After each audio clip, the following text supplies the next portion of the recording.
한마디로 말씀드려서 한국 주식시장은 극단적 수익이 일반적인 시장이기 때문에 2020년 많이 올랐으니까 21년 빠질 거야 라든가 또 2020년 많이 올랐으니까 2021년은 오를 수도 있어 라는 전망은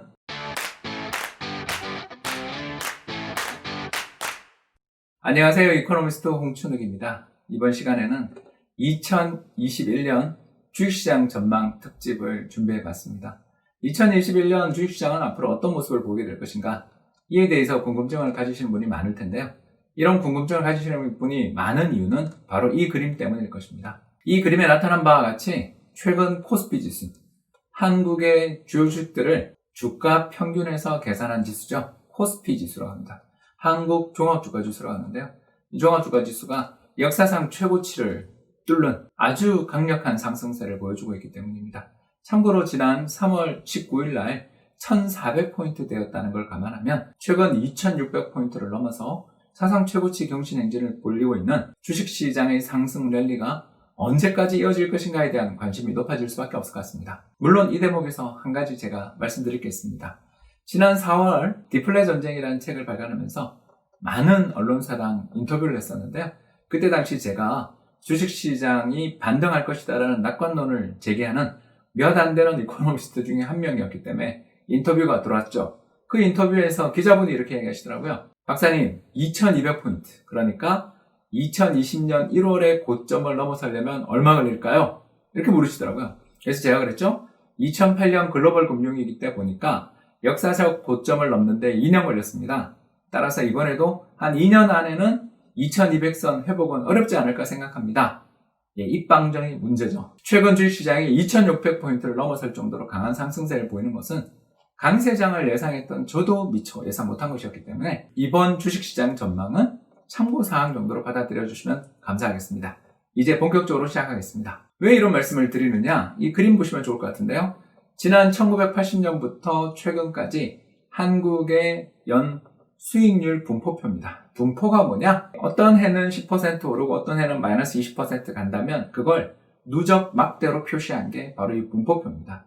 이 분포표의 흐름을 보면 알 수 있지만 한국 주식시장은 예측이 거의 불가능한 시장이라는 걸 한눈에 알 수 있습니다. 연환산 복리수익률, 즉 CAGR이라고 하는 연환산 복리수익률은 8.16%라는 대단히 높은 수익률을 기록하고 있습니다만 8.16% 주변의 수익률은 드물어요. 오히려 주식시장에서 가장 많이 출현하는 수익률은 마이너스 10%대의 수익률이고 그 다음이 마이너스 20%, 또 플러스 20%입니다.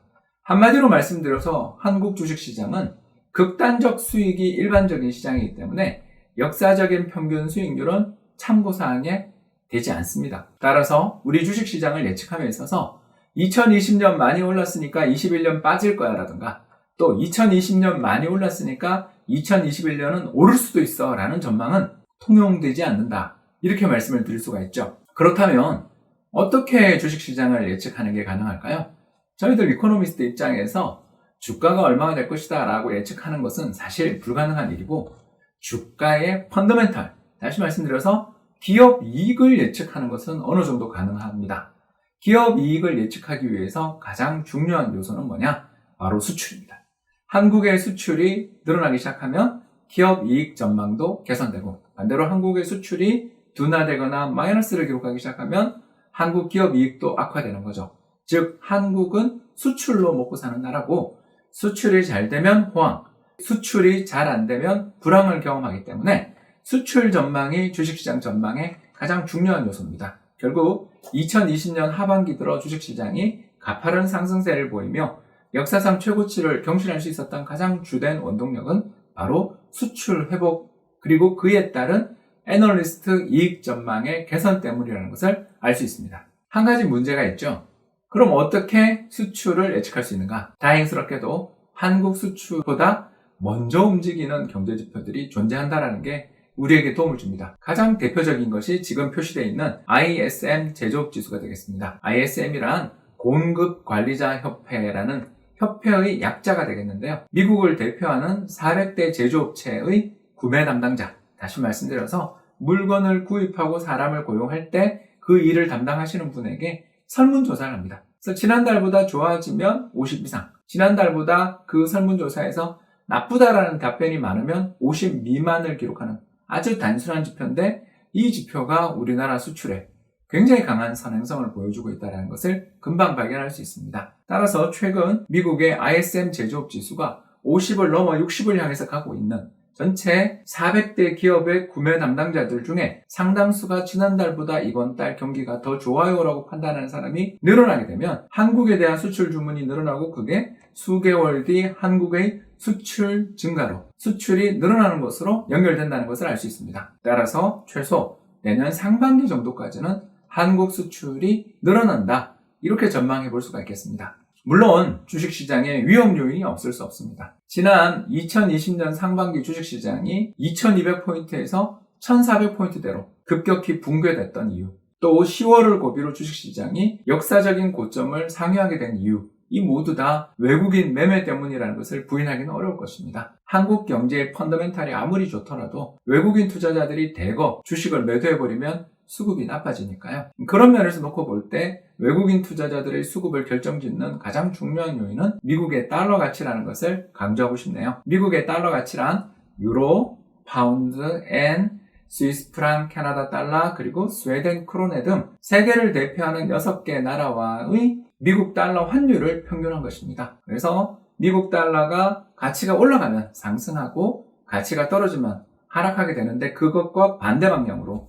외국인 투자자들의 주식 순매수가 이어지는 것을 발견할 수 있습니다. 결국 최근 들어서서 우리나라 주식시장에서 외국인이 11월 이후 강력한 매수세로 돌아서게 됐던 가장 결정적인 이유는 미국의 달러가 약세로 돌아선 데 있다는 걸 금방 발견할 수가 있죠. 그렇다면 내년 달러는 어떻게 움직일까요? 이거 참 예측하기 어려운 변수입니다만 결국 달러의 가치도 경기에 달려 있습니다. 그림에 나타난 바와 같이 음영, 회색으로 표시되어 있는 부분이 경기 불황입니다. 경제 성장률이 마이너스를 기록하는 곳이죠. 경제 성장률이 마이너스를 기록할 때마다 무슨 일이 벌어지느냐? 정크본드. 다시 말씀드려서 쓰레기 채권이라고 불리는 투자 부적격 등급, 즉 BB 등급 이하의 회사채의 가산금리가 급격히 오른 걸 발견할 수 있어요. 회사채 가산금리가 오른다는 건 뭘 뜻하냐면 기업의 파산 리스크가 높아지니 이자를 더 쳐주지 않으면 돈을 빌려주지 않겠다. 이런 금융시장의 변화를 반영하고 있죠. 결국 가산금리가 상승한다는 것은 경기 불황에 대한 공포가 높아지는 그런 시기라는 걸 뜻하고요. 반대로 가산금리가 떨어지기 시작하면 경기 불황에 대한 공포가 완화됩니다. 그리고 미국 달러는 세계에서 가장 중요한 기축통화이기 때문에 경기가 나빠지면 사람들이 전부 달러를 살려고 몰려들고요. 즉 보험에 가입하고 싶은 마음이랑 비슷한 거죠. 반대로 경기가 좋아지며 가산금리가 떨어지기 시작하면 미국 달러의 가치도 떨어지는 것을 발견할 수가 있습니다. 결국 최근 들어 데이터를 살펴보시면 알겠지만 경기 회복에 대한 기대가 높아지며 미국 회사채 가산금리가 급격히 떨어지고 있는 중이죠. 이것은 뭘 뜻하냐 하면 금융시장 참가자들이 안전자산보다는 위험자산, 즉 미국 국채 같은 불황에도 튼튼한, 불황에 오히려 강해지는 자산을 사기보다는 한국 주식이라든가 중국 주식 같은 경기가 되게 민감하고 수출 여건에 따라 주가가 급등락이 심하지만 대신 높은 수익, 우리 한국은 얼마였죠? 8.16%의 높은 수익을 과거 역사적으로 기록했던 그런 고위험 자산, 그러나 고수익 자산에 대해 투자자들의 비중이, 투자자들의 자금 유입이 늘어나기 때문이라고 볼 수 있겠습니다. 따라서 현재까지만 놓고 본다면 수출 전망이 밝은 가운데 외국인 투자자들의 주식 순매수 가능성들이 꾸준히 이어질 여지가 있기 때문에 적어도 2021년 상반기까지는 시장이 좀 단단한 모습, 강세 흐름을 이어가지 않겠는가 그렇게 기대해 봅니다. 이런 전망에서만 놓고 본다면 우리나라 코스피 지수가 대망의 3,000선에 도전할 수도 있는 잠재력은 갖고 있다고 볼 수 있겠어요. 끝으로 한 가지 더 말씀드릴 일이 있는데요. 제가 유튜브 구독자 10만 명을 돌파하는 데 성공했습니다. 다 여러분들 덕분이라 생각하며 앞으로 더 좋은 영상으로 보답할 것을 약속드리겠습니다. 감사합니다.